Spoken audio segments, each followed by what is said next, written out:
Okie dokie. This is my first official Kerry's Cottage Soapery soaping video, and today I'm doing a special order from Hilltop Retreat here in Nundle. Can highly recommend it. Okay, oh, there's a black spot. I've got the lye mixed with the water. You can see a bit of a black spot down there.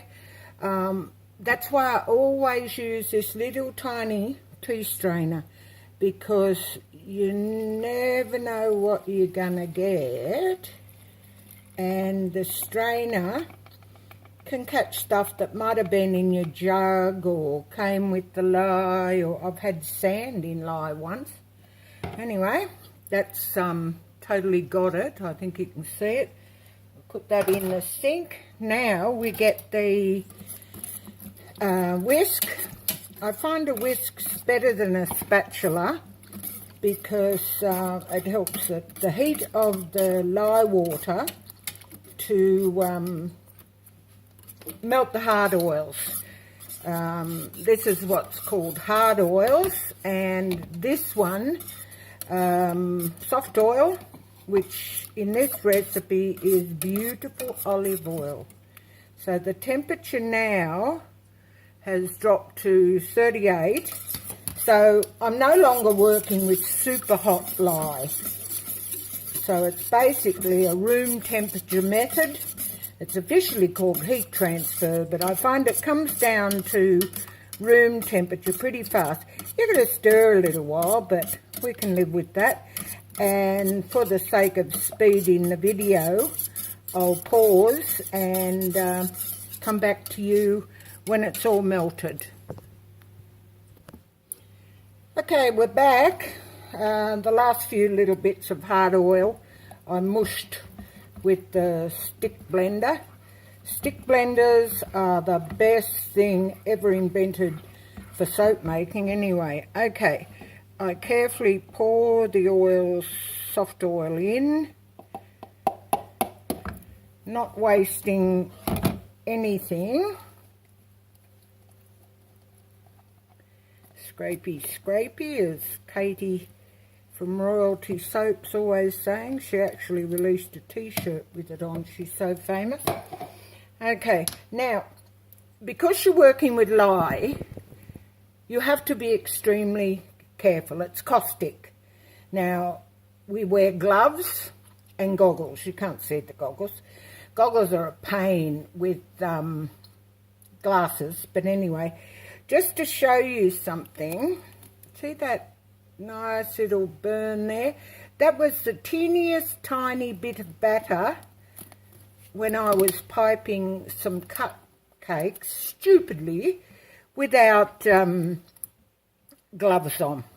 So always wearing gloves. Now, I'll give this a bit of a whiz, maybe a bit noisy, I apologise. I may even turn the sound down on that bit. Okay, I've incorporated the lye into the oils roughly. Now I will put in my additives. We have a generous dollop of beautiful Greek yogurt. That helps with the nourishing feel of the soap, and this is a beautiful soap. Also at this stage I will put in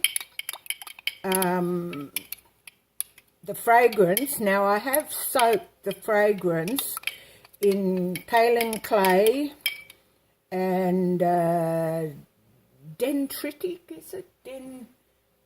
Oh, I can't find the bottle. Dentrite or Dentritic salt, which apparently is a normal salt, but it's somehow, don't ask me, made into a starry shape, which can help the fragrance hold in your soap. Some fly away from the heat of the saponification, but I find this helps. This particular fragrance does not discolour. It has no vanillin in it. Vanillin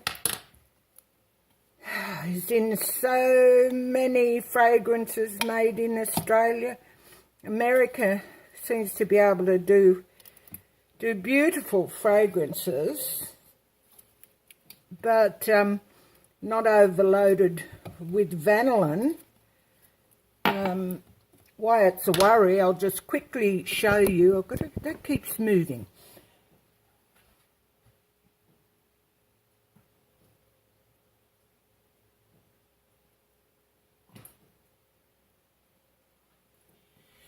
I do test batches for a soaping group I'm in.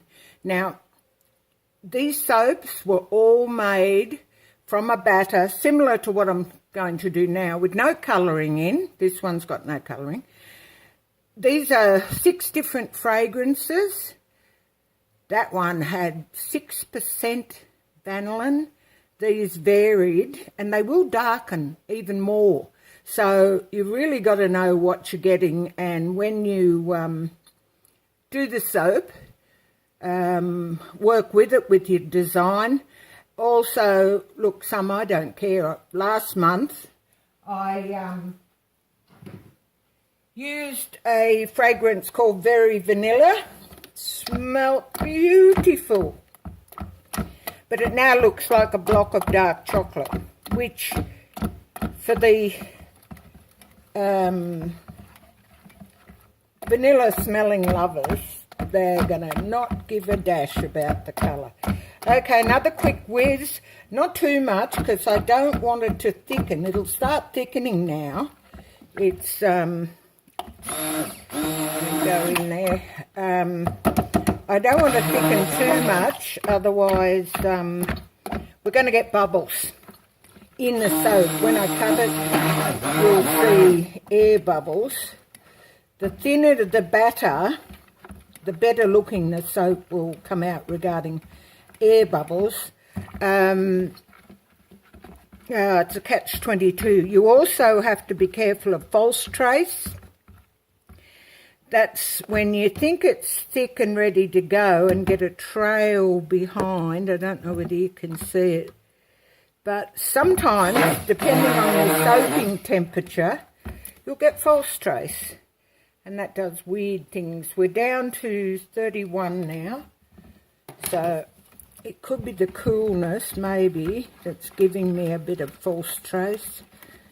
Not quite like making a cake, I can tell you. It's a lot more scientific, but oh so addictive. Now, am I getting trace? Just a bit, I think, and really I only want it to be a bit because it will pour more smoothly. Okay, put that in the jug, give it a whiz to clean it. Move everything aside. Okay, best thing for round soaps, free ad for Pringles, and thank you to my cousin Whoop and his partner Natalie. They supply them to me. Okay, now my other big jug is being used elsewhere at the moment, so I can't use it.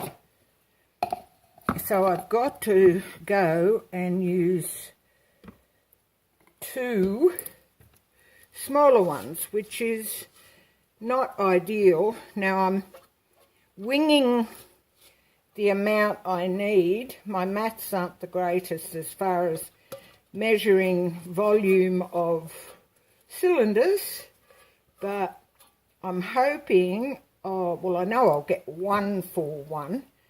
I'm hoping for 2, but if not, we'll see what we get and just go with it. I've got a gorgeous soap stamp I ordered for Kaolin's Hilltop soap. You can see I'm a bit of a messy soaper. Okie dokie, put it under the camera and just pour. Pour, pour, pour, pour, pour, pour, pour. I think there's a little bit of hard oil. Not quite dissolved by the lye, but that will really be no drama because it'll all come out after saponification and gel phase. Gel phase is where you cover it, the mould, and you let it wrap it up. Oh, I can't even talk and concentrate. People won't believe that because I normally can never shut up. Yeah,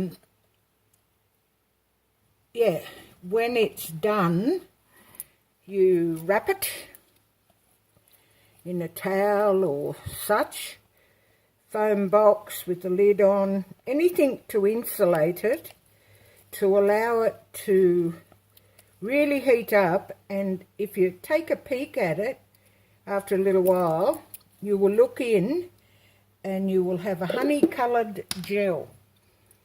And that really makes, particularly in a coloured soap, it makes the colour pop. Now, we give it a tap down, and that will bring any air bubbles to the top. Now, all I do is put the caps back on. I find they're handy for insulating too. Then I will put a towel over it, insulate it, and hopefully be back tomorrow and we'll cut it and stamp it. Just hold a sec.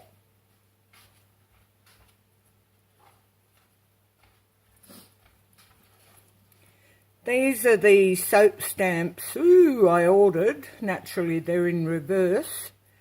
Quite cheaply from a 3D printer in Brisbane.